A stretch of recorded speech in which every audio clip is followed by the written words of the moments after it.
As certified life coaches with 45 years combined experience in human resources, Jen Trumm and Katherine Gregg have both experienced the highest of highs and the lowest of lows, both personally and professionally.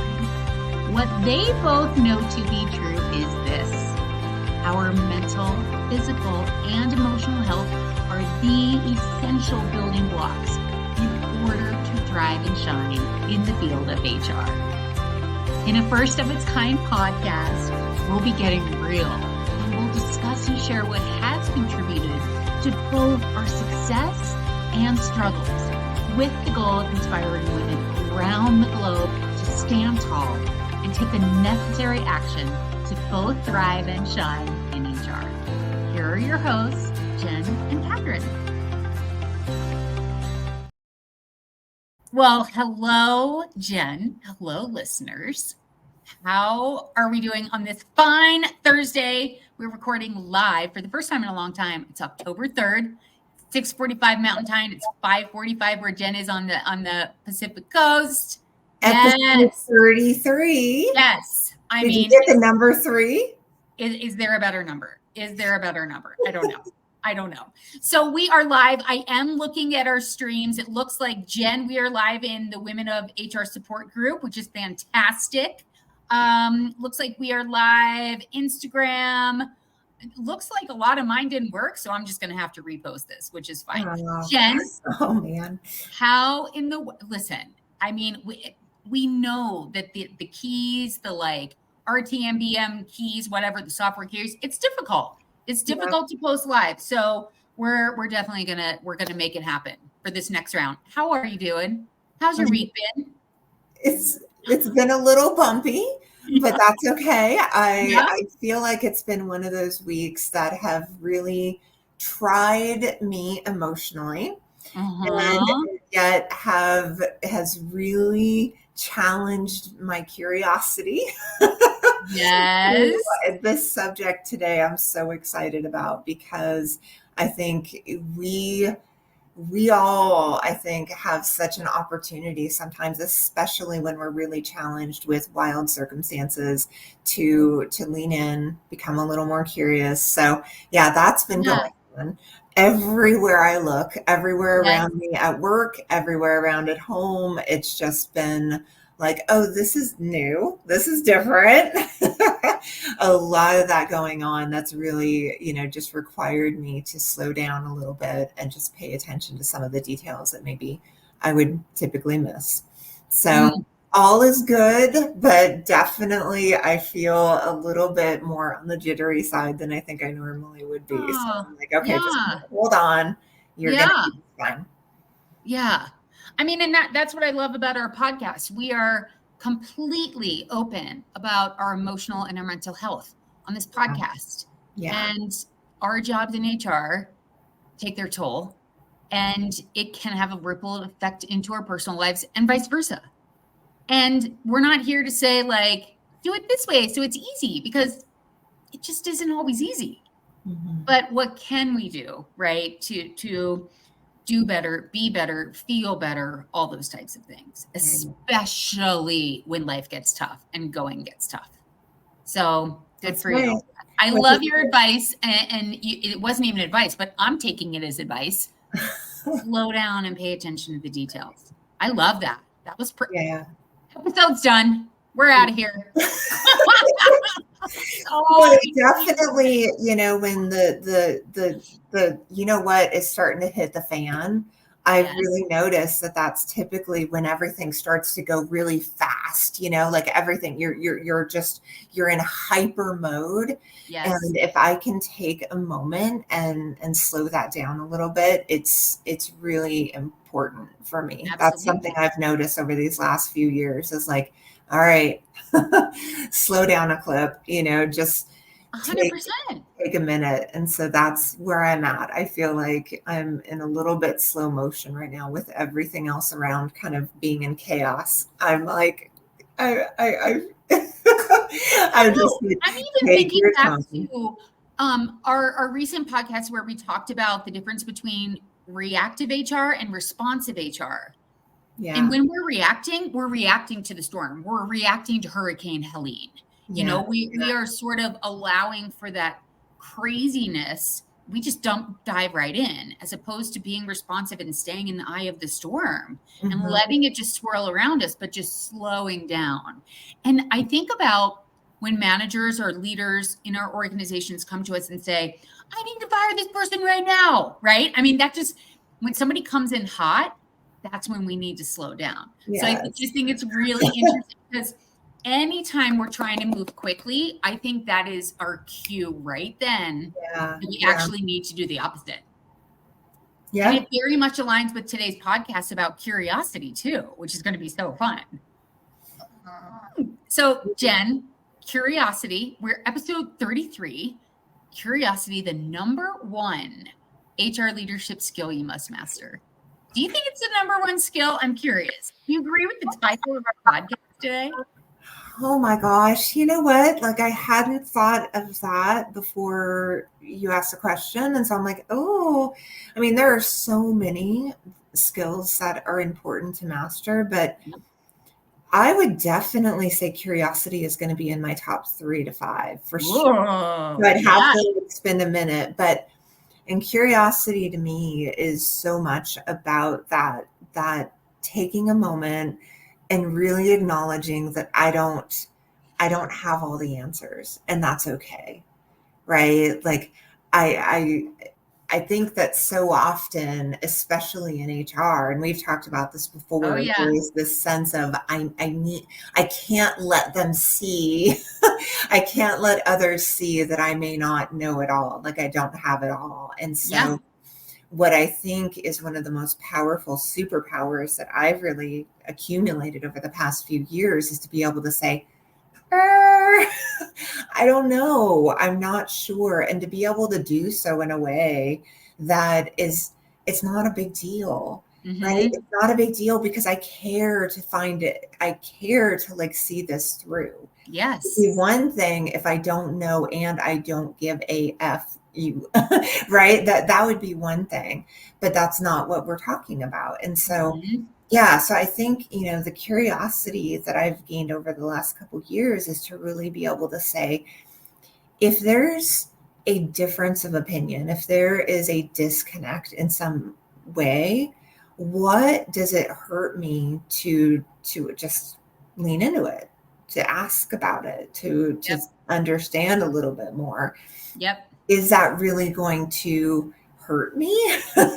Right? Is that going to cause me pain in some way? No, typically it's, that it's just easier to think we know the answer. And then going beyond that is going to require us to possibly be wrong.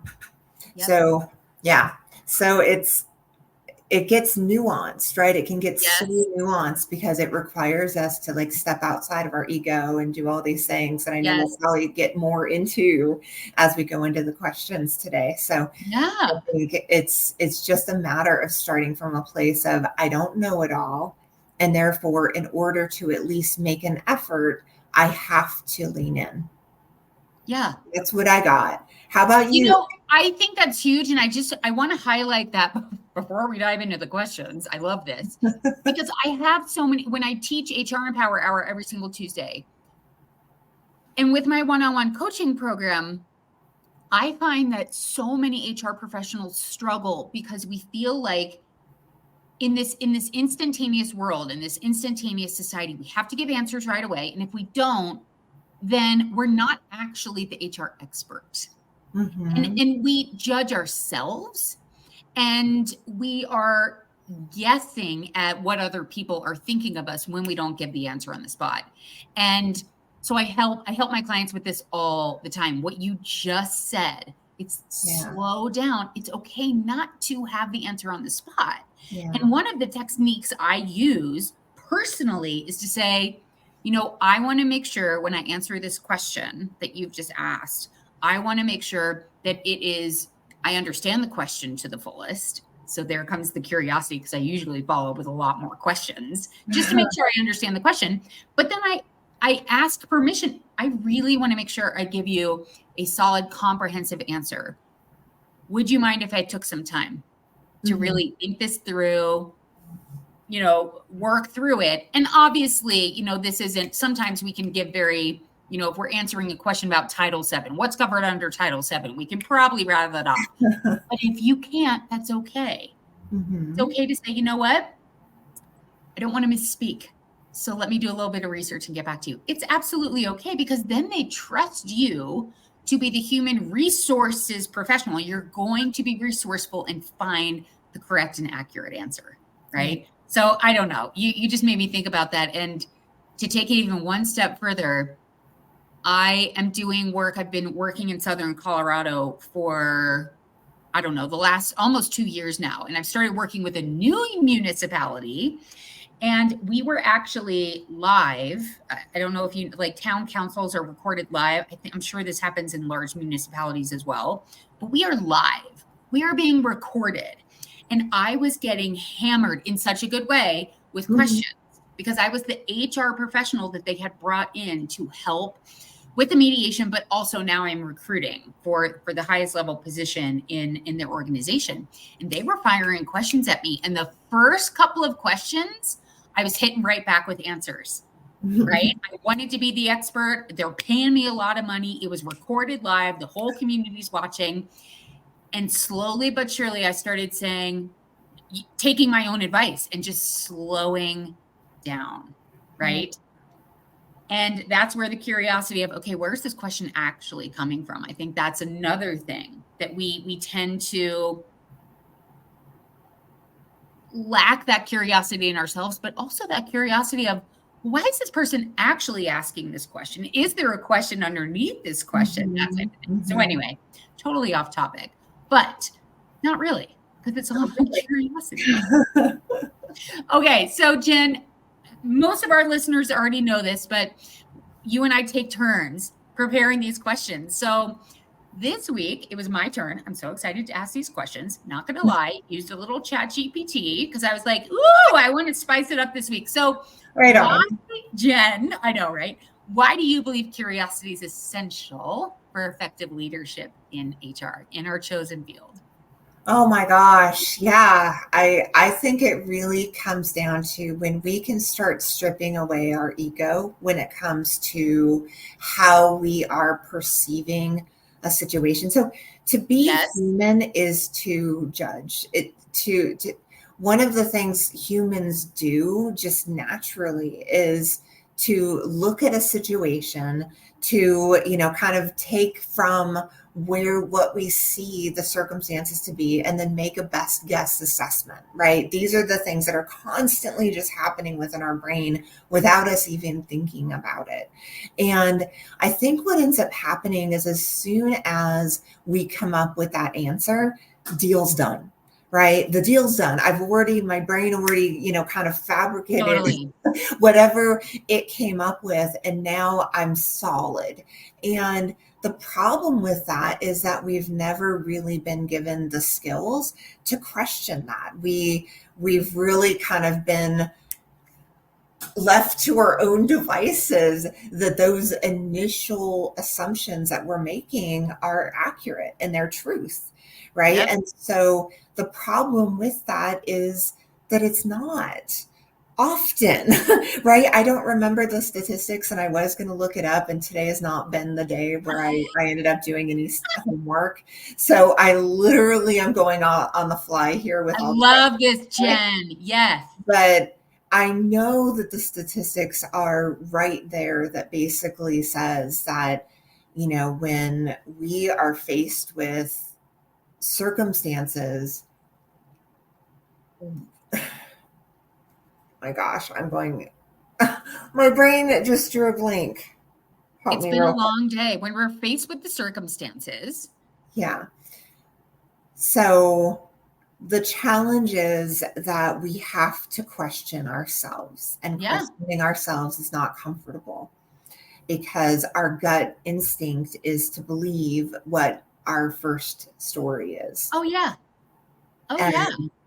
That is not serving you, and it's not serving anyone else around you a lot of the time, whatever that statistic is, right?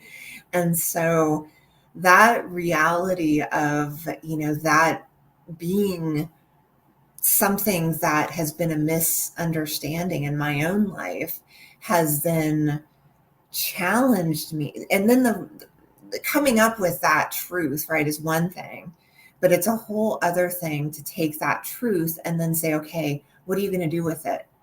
Right now, what? Yes. And for me, the role that I'm currently in, being on this podcast, there's so many areas in my life where I'm actually taking action with that. And then what? Question. And that's so Mm-hmm. powerful, and it's so exciting, and it's so scary at the same time. Oh, yeah. And I think that that's really where the curiosity comes in, is like and then what? Because it's actually then going into it and saying, okay, I may not have had this right. I may not have had the answers as well as I thought maybe I did. And therefore I've got to lean into it. And Yeah. then I actually need to take some action, because once I've leaned in and I actually do have that bigger perspective on the other side of the story or whatever it is, now what? Right? You can't Yes. unsee once you've seen. You can't unknow once you've known. So I think in the HR realm, it's one of the reasons why it's so hard to go into that and so hard to actually Mhm. open that door, because Yeah. then it's, and then what? Yeah. So that's my long ramble of an answer without I any love questions that answer, whatsoever. though. I love that answer because, oh my gosh, I mean, I think before I went into coaching school, before I understood how the brain worked, I literally believed the thoughts that I was choosing. Yeah, So, for totally. example, 100%. HR Empower Hour, I have a bunch of members in HR Empower Hour, and I'm thinking about so many of them as you're just talking. One woman in particular had a lot of narratives going about her former boss, a lot of judgment going about her former boss. And we really worked through, okay, those are the initial thoughts that you're choosing. You know, are you really being curious, or are you being judgmental? And is that helpful or is that not helpful? So Right. I think about that. You know, what are the stories, the beliefs, the thoughts we're choosing about maybe how a boss, let's just say this is one of my favorite examples to use because I think we can all relate to this. You send out an email to your boss. You took a lot of time, and it's something you really feel passionately about that maybe is, I don't want to say contentious, but your boss has argued a contrary point in the past. Let's just say, Mhm. you know, you're like, I want to buy this HRIS system for this reason. And your boss is saying, absolutely not. We're sticking with the one we have, whatever it is. Yeah. You plead your case via email and you don't hear back. Maybe it's not with your boss. Maybe it's with a coworker. Maybe it's with an employee. Maybe it's with somebody you extended an offer to, and you're saying, you know, we can't quite go to 65,000. We have to stick at 60,000. And here's why, whatever it is. And we Mhm. don't hear back from people. We start making up narratives what that lack of communication means. Oh, they're ghosting me. Oh, they have another job offer. Oh, they actually just want to stay with their current employer and use this as leverage to get a promotion. Like, we come up with the craziest stories. And I think once, I can only speak for myself, once I learned those are just narratives. Those are just first thoughts. Those are just first initial stories. It is okay to get curious about those thoughts versus, well, I mean, I think that awareness is really important. But once Mhm. you have that awareness, it's that curiosity that's really important. And you hit the nail on the head. And I have a slightly nuanced way of looking at this. What are you making it mean? Be Yeah. really curious. Like, what Yeah. are you making that mean? And if my father's been in intensive care. He's been at PCU, ICU for the last 11 days straight. So instead of working as a coaching consultant, I have really been focused on my family the last 11 days. And I think back to the judgment I had on my dad growing up and what I made his 7-day a week, 12 to 16-hour work days mean, right? I felt neglected. I felt unloved, all those types of things. But at 45 years old, 4 years ago, I was still choosing those thoughts. And once I learned to get curious about my own thoughts about my relationship with my dad at 45 years old, quite literally, my narrative changed about my dad overnight. I started having different conversations with my dad. I started owning that narrative and saying, Dad, I got to tell you what I've been telling myself for the last 30 years of my life. And he was like, oh, that's interesting, Katherine. He's so cute. He's 82, right? And because I made that shift 4 years ago, I am so close with my dad. Oh. And life has not been easy within our family for the last year. And my dad listened and has just been there for me. And it's all because I stopped judging my dad and I started getting curious. Swear on my life. I love that so much. It's so good. So Yeah. good. So good. Anyway, back to HR. But what I love about this podcast, I mean, everything we talk about applies both in our personal lives and our professional lives. So Absolutely. I guess I already led out with a personal one, but what about an example of a time, Jen, where curiosity has really positively impacted an HR initiative or decision that you had to make in your professional experience as an HR practitioner? Yeah. When I was working in the hospitality industry and I worked with the gal, I think I shared a little bit on the podcast previously. I worked with a gal who was the first person who introduced me to meditation. Oh, And yes. during that time, we would have one-on-ones together occasionally. Sometimes we were talking about work, but almost always we would end up talking a little bit about what is mindfulness and how then I was starting to notice, it was really interesting. I was starting to notice that when it came to conflict at home, when it came to conflict with my kids, I was starting to notice that I wasn't getting quite as triggered. And so then we would talk about that. And she would say, yeah. So she would ask me questions. She would ask me like curiosity questions, kind of just pulling it out. And I didn't realize it at the time. It didn't quite catch until much later. But basically, she was basically pulling out from me that through mindfulness, it was teaching me curiosity. It was teaching me how to slow it down a little bit, not take things quite so personally, to just regulate, right? And that's really the key of mindfulness, is to find a regulation, because it is absolutely impossible as a human species to not get triggered. It's impossible, right? And so the key, the superpower of being human is what we do with it, how we react to it, and how quickly we can catch our reactivity in a way that's much more proactive and responsible. Yeah. And so I think, from that perspective that she started to teach me, that was the beginning of my path. But really, it didn't fully click until a couple years ago, which we've talked about lots of times now. Amazing. It really, for me, was those moments with her and then the one-on-ones we were having. And all of a sudden, I was making those connections. It was starting to, like, the synapses were firing. I was like, Yep. oh my God, that makes sense. I didn't scream at Mike like I used to, and this or that. And then it just slowly started to build more and more. And what's so interesting is you and I have talked before about both of us being pretty fiery. Oh, yeah. About things. And so with mindfulness, as I've been able to tame the beast, it's almost, I can get a little silly in my curiosity too, which I really think is funny, because occasionally, if I would have gotten triggered about something, like this happened to me at work not too long ago, where I know me of a couple years ago, or whatever.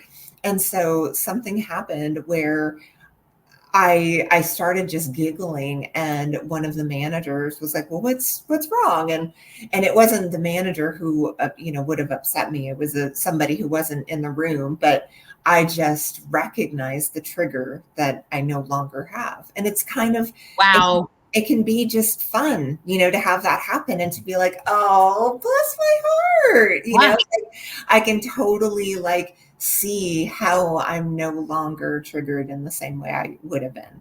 So yeah, Wow. I think the curiosity piece is really that beautiful part that through the use of the skill of curiosity, that's where then it's like a flower that opens up, right? Yeah. Because now you're like, oh, now I see what that other possibility was that I never would have considered before.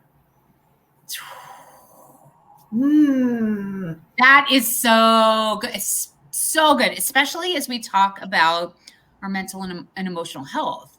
Yeah. Just the power of a technique through meditation, just that has been proven to calm the Yeah. brain and help us tap into the prefrontal cortex that allows us to think critically, as Yeah. opposed to just, allowing those triggers. I mean, talk about what are we making a trigger mean? You and I have talked about this a million times where I'm like, thank God I just got triggered. Now I know I have work to do. And Yeah. I'm so freaking grateful because I know what my body does when I'm triggered. P.S. It's been happening as I'm sitting on the couch in between my mom and my dad at the hospital. Bet your ass I've been getting triggered. And I'm like, cool. Yep, here it is. And it's hard. It is Oh, hard. I And I'm like, totally, my heart goes out to. I mean, my heart goes out to you. I feel the exact same way. Yeah. And I'm not saying this is easy. I don't think you and I ever preach that things are easy. It's just there's a different way to go about HR in a much more empowered way, a much more eyes opened kind of way. And triggers are just one of the things instead of diving into that victim mentality. It's like, oh, here it is again. So I just have more work to do on it. Totally. Right. Oh, Right. not easy. Not easy. I mean, as you were talking, what was coming up for me, kind of a different example, very different example, is I think about the glass ceiling. I think about all the narratives that could be true, fact-based narratives of the old boys club is trying to suppress women. And that was a narrative that I had in my head during my last 5 years in the 9 to 5 realm of HR. My pay was pretty abysmal comparatively to men in the same pay grade that I was in. Long story short, I was in the private sector. I switched over to the public sector. And I was very, very judgmental of the systems that were in place, the decisions that were being made about executive level pay in the organization I was in. And by the way, I would weigh in as the HR person. I would say, okay, here's my quantification, my quantitative analysis, my qualitative analysis. Here's where I think the person should be brought in. And my boss at the time would override me every single time with white men and bring them in higher. I mean, this is just factual. It is documented. This is Damn. right. But here's the interesting part about this is I was doing the usual thing that I've done my whole life. That's okay. I put everybody else first. That's okay. We don't have to address my compensation now. And I did that for 5 years until I broke. But here's the part about the glass ceiling that I find interesting. There is a glass ceiling for women in particular, right? And we are all working very, very diligently and consistently to shatter that glass ceiling. There's also sticky floors. And the sticky floors are the narratives in our head. And the sticky floors for me were the thoughts that I was choosing, judging my situation, such as I live in an affluent community where the wages aren't that great. I better hold on to this job for dear life because there aren't a lot of high paying HR jobs out there. So who cares that the old boys club is keeping you down and hiring white men way above what you're earning after 25 years in HR, right? So my sticky floor were the thoughts that I was having. You better hold on for dear life. Yeah.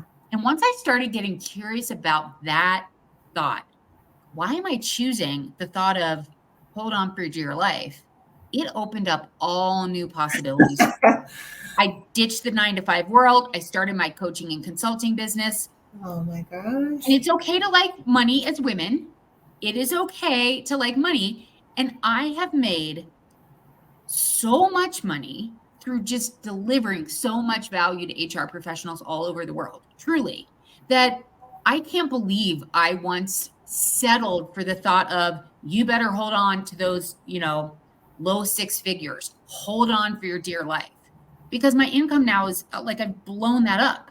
Hmm. So I bring this up very specifically because I think it's very common for HR women in particular to say, nope, give the raises to the operational side of the business, give Mhm. the raises to my team. And it's okay to say, to challenge that narrative and get curious about your own narrative, get curious about the glass ceiling. But even more importantly, get curious about the sticky floors, get curious about the thoughts that are keeping you stuck and disempowered. I love Wild. that. Sticky floors. I have not heard Oh, that before. That's fabulous. I haven't used it in a couple years. It just what something you said triggered the sticky. I'm like, oh yeah, I remember my sticky floor syndrome. I love that. I'm definitely taking that with me. It's a fun one. It's a fun one. Well, what about how curiosity can help HR leaders navigate challenges when dealing specifically with conflict resolution and change management? So let's get right into some very traditional sections or functions of HR when it comes to conflict resolution, when it comes to change management. I feel like those are things we're always dealing with in the HR space. Hmm. How does curiosity help us as leaders navigate those challenges that come up over and over again in our work life? Yeah. Well, conflict and change are going to be a little different in terms of how I would approach curiosity. But Ooh. from a conflict space, I think Yeah. curiosity is such a fascinating thing because so often I think in the HR space, there is a tendency to want to just solve and move on, right? To fix and solve and be, like ultimately it's an aversion to conflict. It's an aversion to discomfort. And so, when you really start to dive into why it's such a difficult thing for a lot of people in HR to really sit with it and have that space for however uncomfortable it gets. And that's why, and I've talked about it before on the podcast, that I'm such a huge proponent of like bringing the people to the table as quickly as possible with conflict, to not Yes. have these Yes. circles here and the circles here and that sort of thing. Because Yes.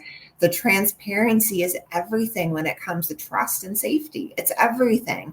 And so Yes. why are you going to try to have transparency when you don't have everybody in the same room?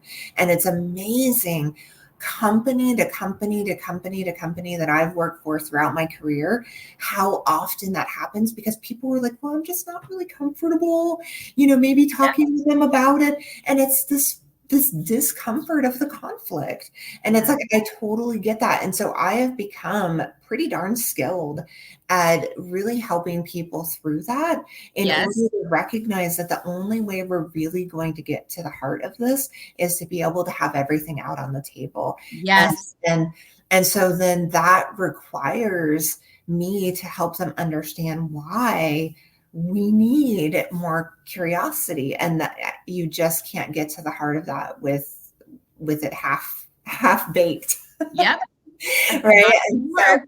so yeah, I think that's for me what matters so much is you've got to be able to be willing to go to the heart of it. So that's the conflict side. And Yes. for the change side, I think it's that aversion or that discomfort of change, right? That Yep. it's a discomfort place.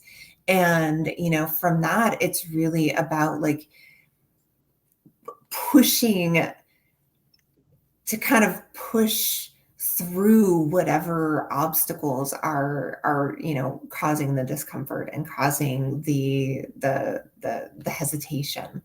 So Yeah, and so it's a matter of like dissecting sometimes what's causing the reluctance from Oh, wanting to yes. go into, the discomfort, because that Yeah. curiosity is always, it's always. I don't know about you, Kathy. Have you ever really leaned in to curiosity and not found it, at least initially, uncomfortable? It's going to always have that, almost always, because it's the unknown. Yeah. And so Yeah. that's where, you've got to be willing to sign up for it. And if you're not willing to sign up for it, and it's the times where we're not, that it ends up then creating this this process of dragging things on, and not really getting to the root of things, because now we're kind of sidestepping and, going around the bush, and you know, Yep. sweeping under the rug and whatever else. So yeah, I think you got to be willing to go there. And so yeah. What about you when it comes to change, when it comes to conflict? Yeah. Where do you see curiosity? And I'd love to hear your perspective, and I hope it's different than mine. It's the same, but I think I'm going to explain it a little. It's totally the same, actually. I want to start with change management because I couldn't agree more. When you were talking, I was thinking about Paul Stoltz's work.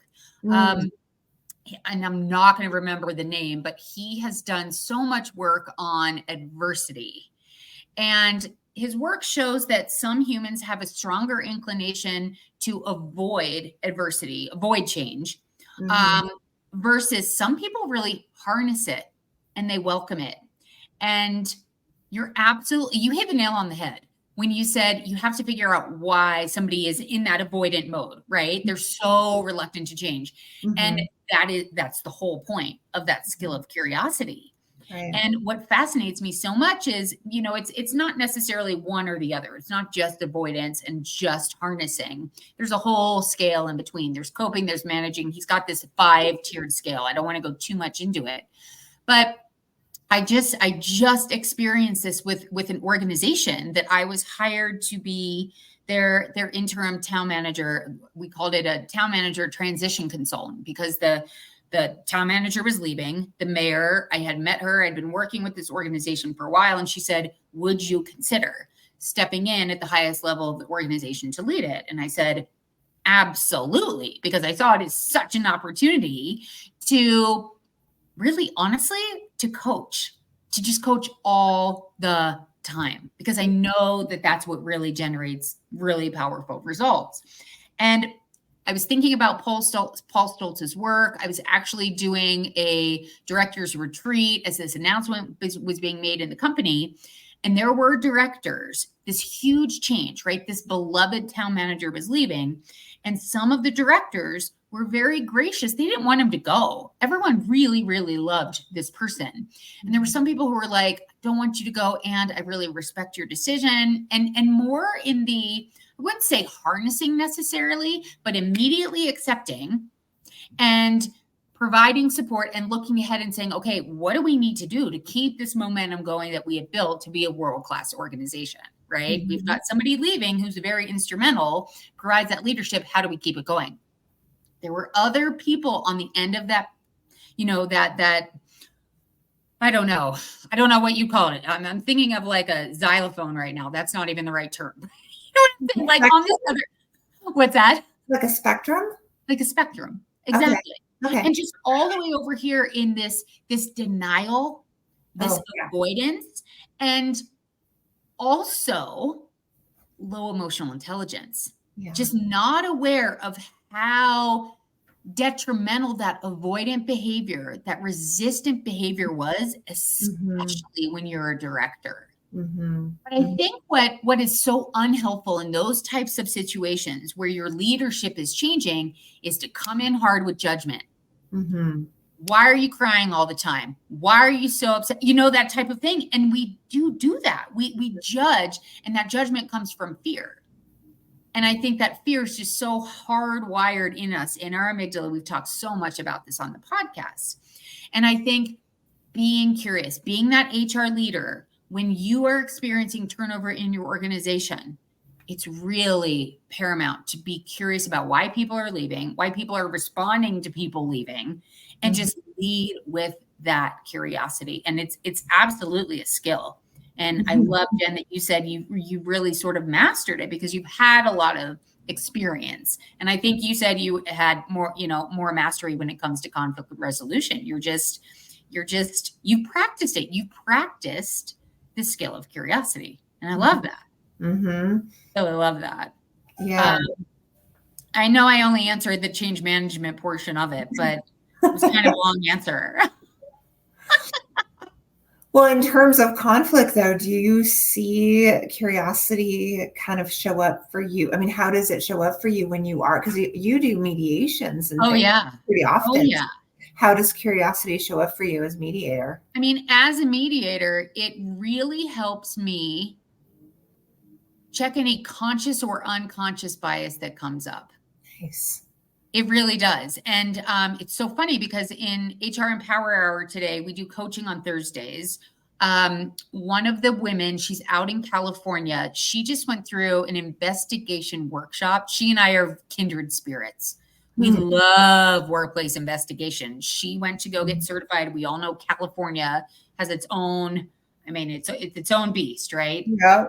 And she was talking about the most impactful thing she learned, because we talk about essential leadership skills. We talk about the skill of curiosity often in HR Empower Hour.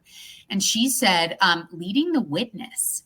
She said that was something that when it comes to workplace investigations, when it comes to conflict, you don't want to be leading in any way by the questions that you're asking. Yeah. And so my initial thought was, well, yeah, that's exactly why you ask HQQs, which we've covered in the podcast before. Like, ask those high quality questions that are coming from that place of curiosity versus judgment. Mm-hmm. And so long as you're doing so much more asking, I think you avoid that leading. I think you avoid really staying as the UN and as that neutral party.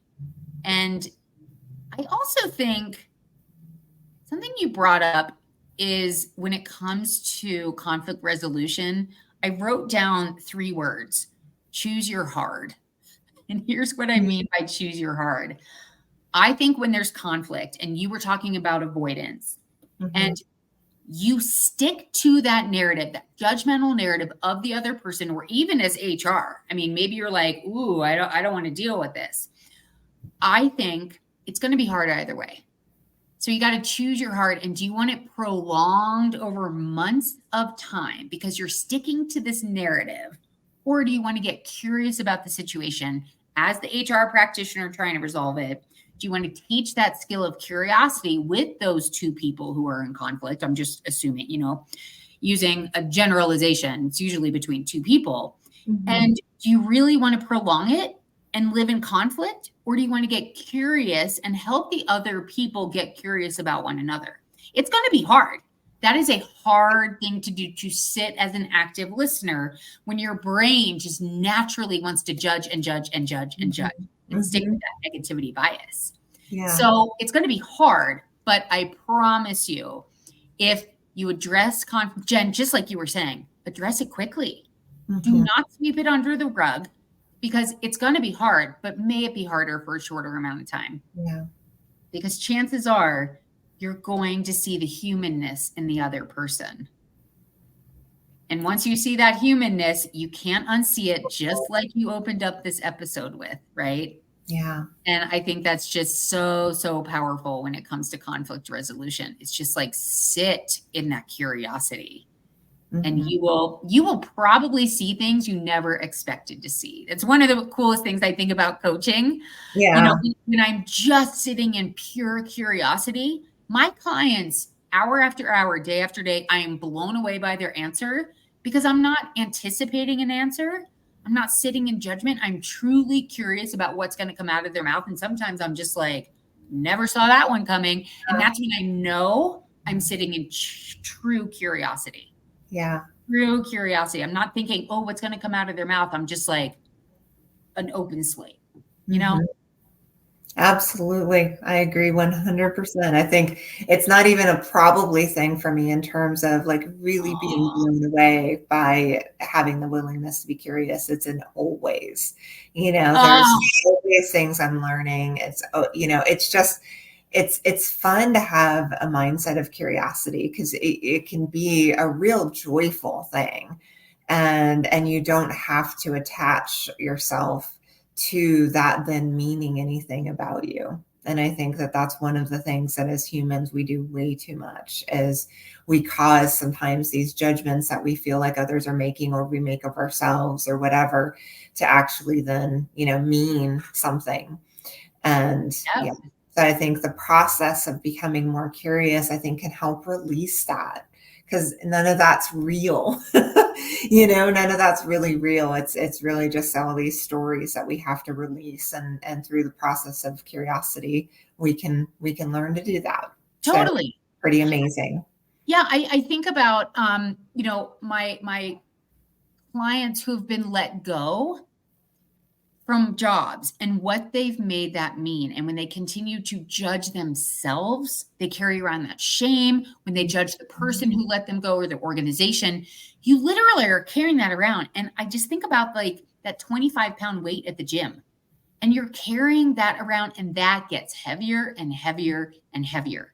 And Yeah. when you just get curious about, well, why am I making getting fired be a bad thing? What if this was actually the best thing that's ever happened for me because it allowed me to go find an organization where my values were aligned or whatever that is, right? Hmm. So Hmm. I love that you just brought that up, that heaviness. It's Yeah. really self-induced. It's self-induced, and you can flip the script on it at the drop of a hat and drop that 25-pound weight that you've been carrying for 20 years. It's wild. All through curiosity. Yeah. It is, and you got to start somewhere, Yeah. and I think having that realization sometimes can be really jarring for people, but it's Yeah. okay. It's a part of the process to be able to say, okay, I need to start making some changes. Yes. And when better than today? When better than today? If not when, then how? No, that's not right. If not now, then when? If not now, then when? Yes. Oh my gosh. Okay. Yes. Well, when you think about strategies, what strategies do you recommend for HR professionals to cultivate curiosity of themselves and within themselves? Do Mhm. you have a strategy? Yes. Oh, tell I me. do. It's practice. Practice, Oh, practice, practice, practice, practice, practice. yes. Yes. It's 100% practice. It's about becoming intentional around where curiosity could serve you in whatever it is, right? If in the workplace you're noticing that you really are struggling because you're not strong in the accounting and the finance, that just came. Okay, here's something funny. Oh, do it. So I got voluntold at my job that I'm Yeah. going to be on the finance committee. So Ooh, at our company, because we're run by a board of directors, there yes. are different committees. You have a strategic initiatives committee. I want to be on that one, by the way. You've got an EDI committee, which is our equity, diversity, and inclusion committee. I'm on that one Okay. because I'm HR. That makes sense. You've got, I don't know, multiple different committees. Finance committee is one of the committees that you have, a few board members and other people. And it's my turn. So different managers get to be on different committees at different times. And so I I got the short straw.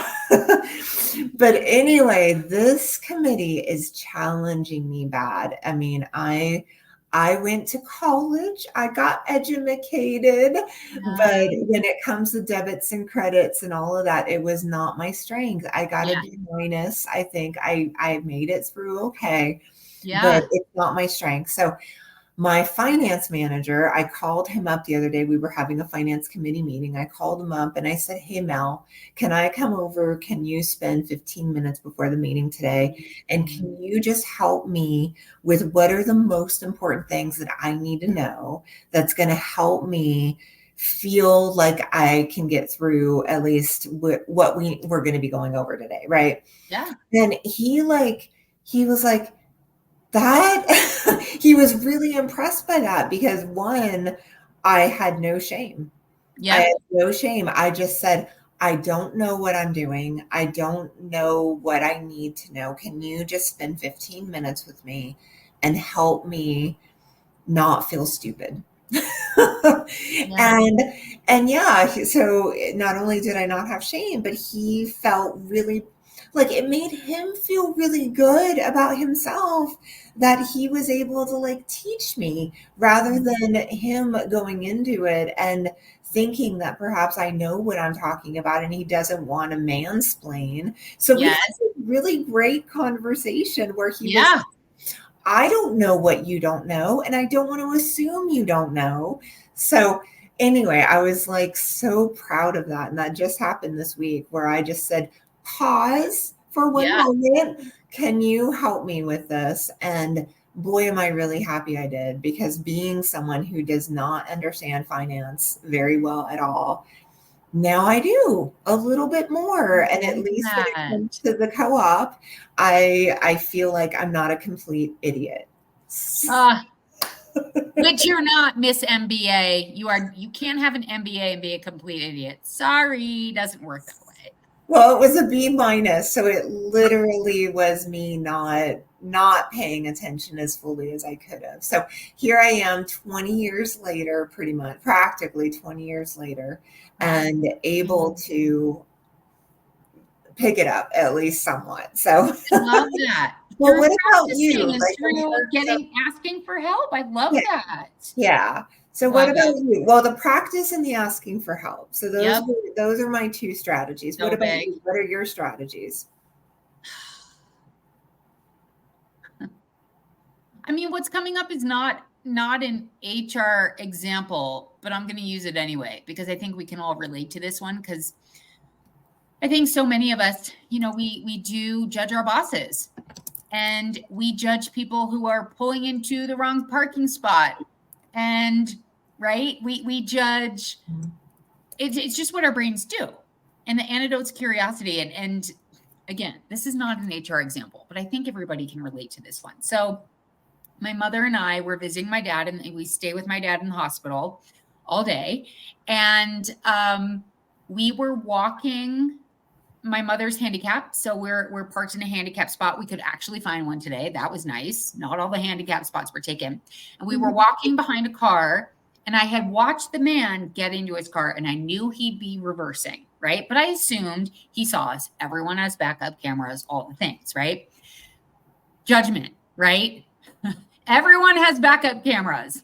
Maybe not. So we're very close to the back of his car because my mom's side of the car is I had reversed in. So we were very close, and I'm straight lining because my mother cannot walk far. I have to get her to the car as quickly as I can. She has no energy. She could pass out. She could collapse. I have to get her to the car. She and I are straight lining. The car started reversing. My mom has high blood pressure. She got very scared. Oh, And wow. he's pulling out, but he was going so slowly. And he's in a handicapped spot too, right? He's in a handicapped spot. We are outside the ICU at Aspen Valley Hospital. And Oh, I started knocking so hard on his back window, and he stopped and he pulled forward. And my mom, bless her heart, she's scared, yeah. totally scared. And she got mad. I've been there. I have been there too. When I get scared, I get mad. I do too. So funny. And I try to explain that to my partner, Brett. I'm like, babe, when I'm mad, I'm actually scared. He's like, whatever. I'm like, it's true. It's so true. And I watched it happen with my mom today, but because I wasn't and I was between her and the car, right? So I kind of would have been wanting to get pummeled, but I was just, my knuckles hurt. I banged so hard. And Oh man. my brain went to, okay, he's old. I don't know what's going on with him. I don't know why he didn't see us, but it wasn't intentional. So Yeah. I was able to stay like calm, cool, and collected, which is not always the case with me. I get redhead, right? And my mom was just fired up and mad at this person, right? So again, I am I mean, I have both of my parents, judgmental genes coming in. And I think it's because, like you said, I have practiced this skill of curiosity and Mm-hmm. just to be curious why people are doing certain things, why they're saying certain things, why they're not using their backup camera. I have really worked hard to get curious because it also makes, I mean, it's, I don't want to say selfish, but it's because I want to be happy. And when I'm judgmental, I don't like myself.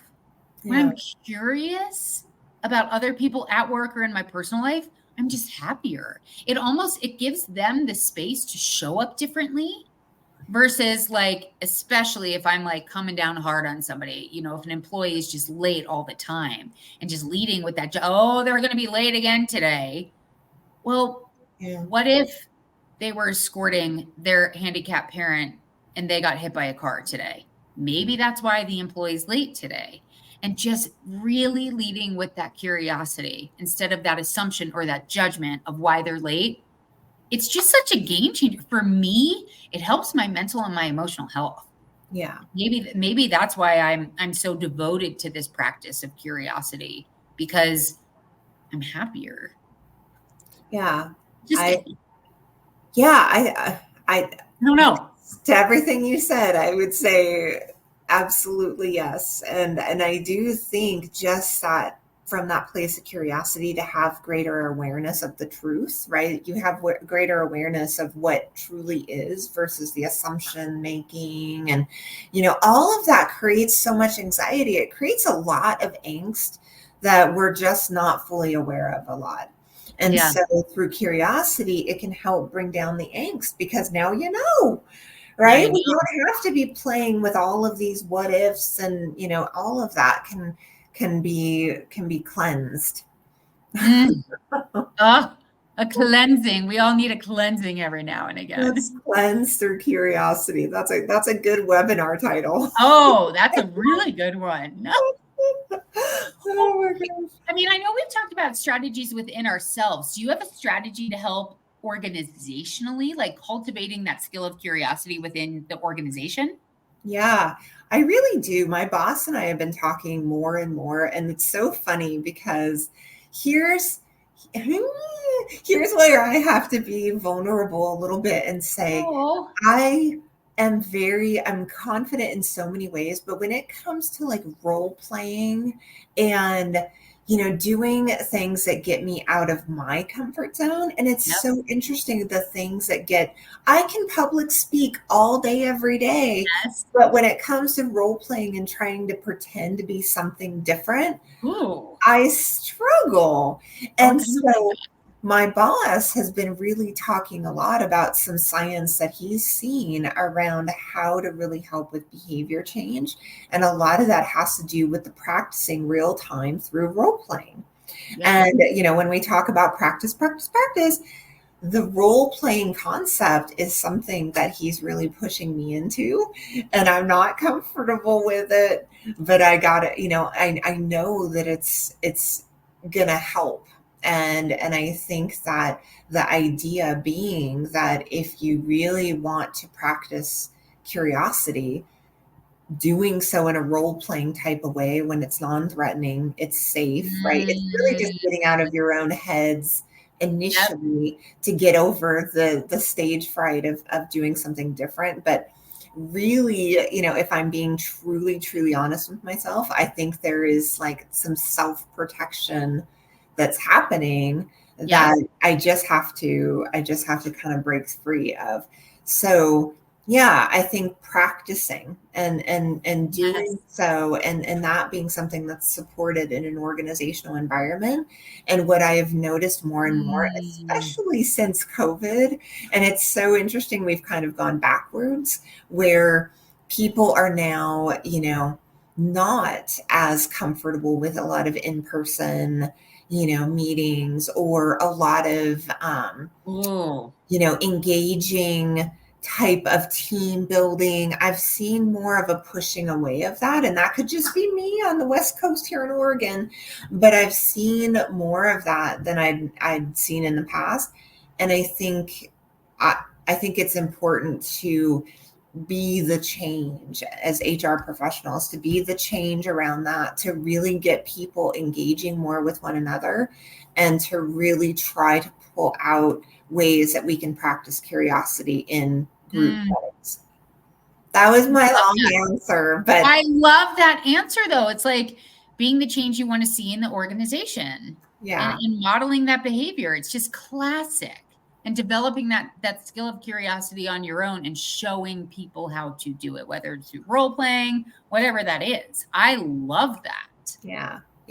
So And powerful. so, yeah, because I know that that's not something that's a strength for me, I'm loving that, right? Yes. I'm loving now that it's going to force me into pushing through that while I'm simultaneously going to be asking the same of those around me. And that's one of the things when it comes to our own growth, when you can do something like that collectively, especially when you're trying to build trust, you're trying to build safety amongst groups and teams. There's no better way to do it than actually being willing to be right there with them when it comes to change. Ooh, we're coming back to change. I love that. I love that.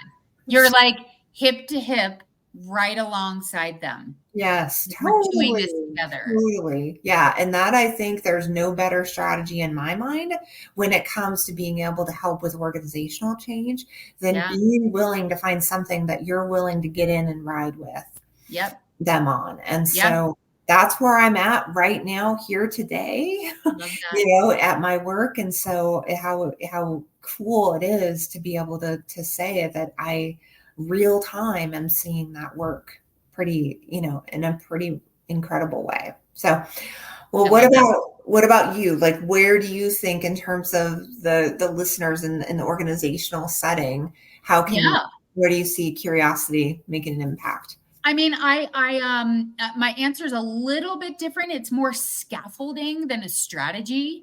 But one of the guiding principles of an organization that I've been working with, we have a 72-hour rule.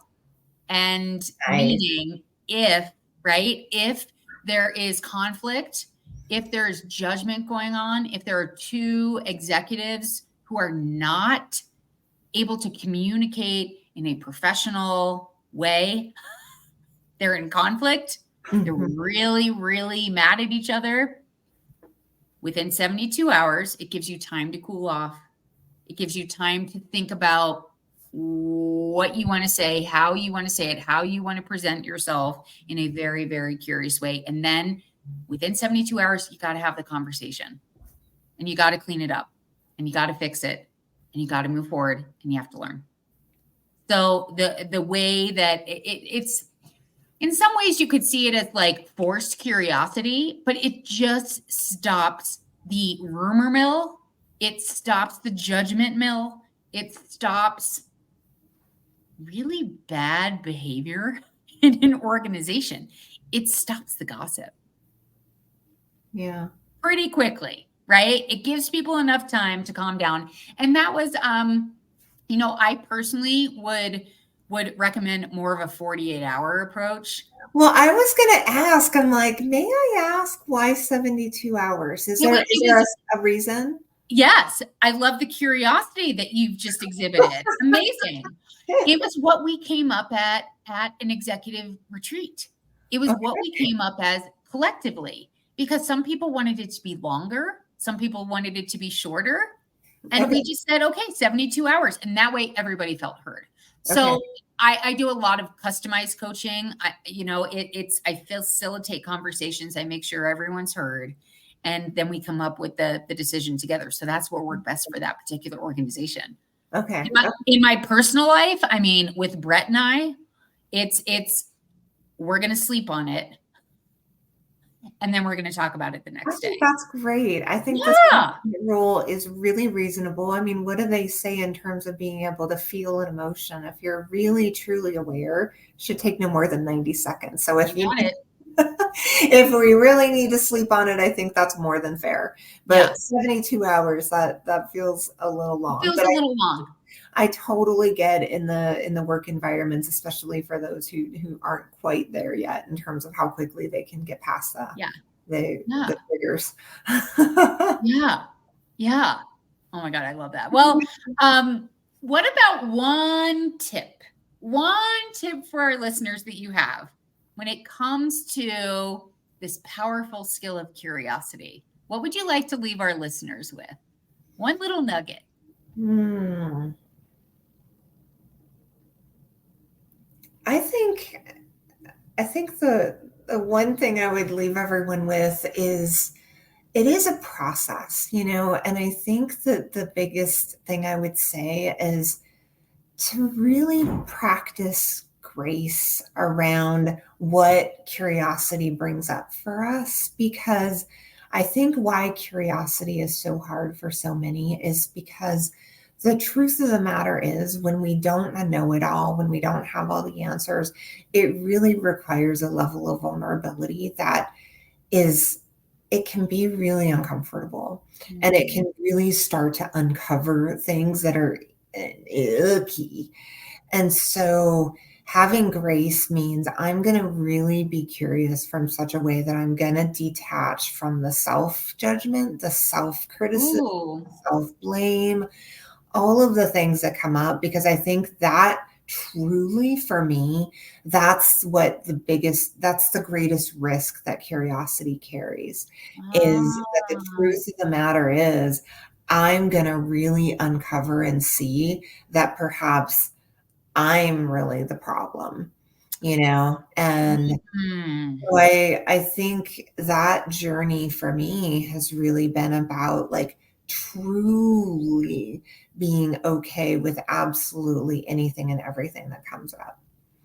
And just yeah, and again, you and I've talked about it so many times about the reality of, how we can go through the emotions of what might come up that doesn't feel good, because from curiosity, from that truth that comes through, the stinging is not going to be pleasant always.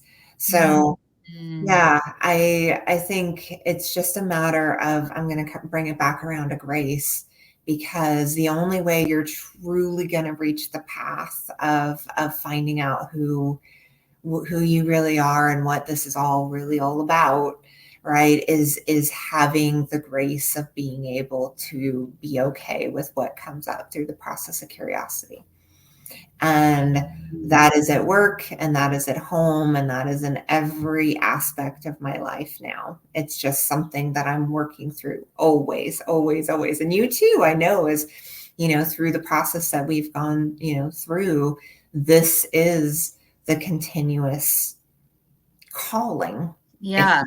It's the calling. So, and curiosity is part of the game. I do not get a pass on curiosity anymore just because it's inconvenient. Oh my God. Quote of the year. That's so good. I don't get a pass on curiosity because it's convenient. Yeah. Whoa. I'm Yeah. going to write that on my background. I should But write it's some of going to that say too. Jen Trumm. Quote by Jen Trumm. All right, we'll have to let Sam know. We get no passes on curiosity because of No passes. You know what's so funny, Jen? I'm a little opposite when it comes to that, because when I dig into self curiosity and I find out I'm the root cause, I'm pumped because I know yeah. I can change me. It's like, oh, that's what I'm doing to contribute to this situation. Hmm. That's a blind spot I've never seen before. And I'm psyched. I Yeah. actually it's so interesting because I have the opposite effect when I'm like, what am I doing wrong? What am I doing wrong? And I realize it's out of my control because I think I'm a control freak.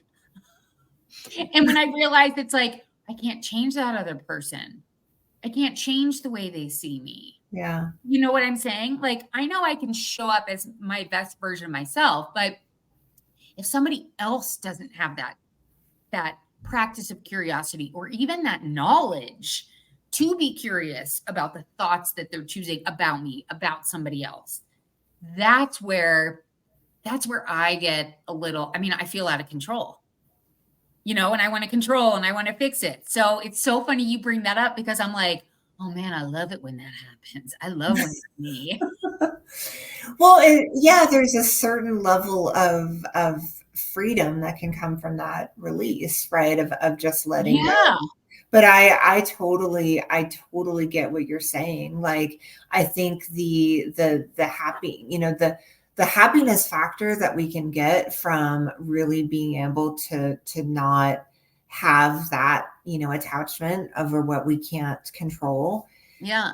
Yeah, it's so tricky, especially for me because I think, and probably everybody, but I mean, where I get myself caught up is I'm always challenging myself. Did you lean in enough? Were you curious enough? And Yeah. are you giving yourself grace? Are you then, taking that step back? Because I think, it can all be, really fun and exciting. And I'm also trying to find that balance with, like you had said earlier, where's my lesson?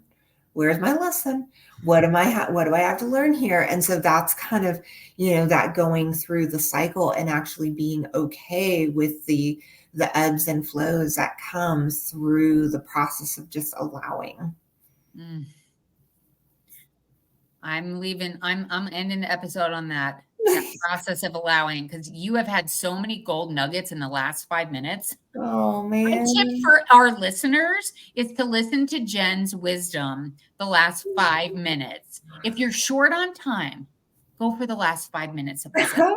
Jen just spewed some serious gold throughout the episode, but really in the last 5 minutes was gold. Jen, you're Well, amazing. maybe next episode we'll actually have a viewer or two now that we're back doing this live. I know we have the listeners with the podcast, but we're going to have to build up those viewers again, and then we can I do real know. time with everybody. It's going to be so much fun, I y'all. saw people popping in and out. I think we caught people off guard with going live for the first time in 6 months. Yeah, It's been a while.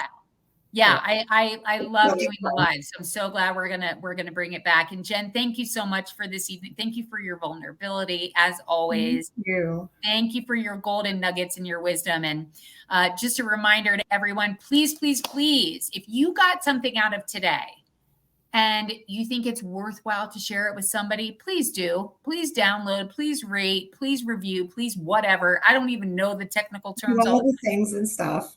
All the things. Share it. And please, please, please remember that every single day is a great day to thrive and shine in HR. We'll see you next time. Bye, everybody. Bye.